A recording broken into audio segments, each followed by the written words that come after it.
ឥឡូវយើងមកអានស្រៈនិស្ស័យផ្សំជាមួយព្យញ្ជនៈពុឬហៅថាសំឡេងធំតោះកុំឲ្យខាត់ពេលយូរយើងទៅអានជាមួយអ្នកគ្រូទាំងអស់គ្នាស្រៈអ៊ីស្រៈអ៊ីស្រៈអ៊ីស្រៈអ៊ឺស្រៈអ៊ឺស្រៈអ៊ុស្រៈអ៊ូស្រៈអ៊ូស្រៈអឺ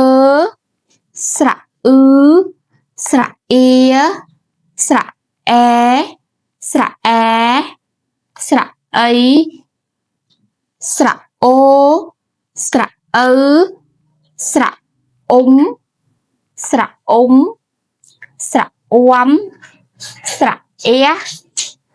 ស្រៈអ៊ូស្រៈអ៊ីស្រៈអ៊ូ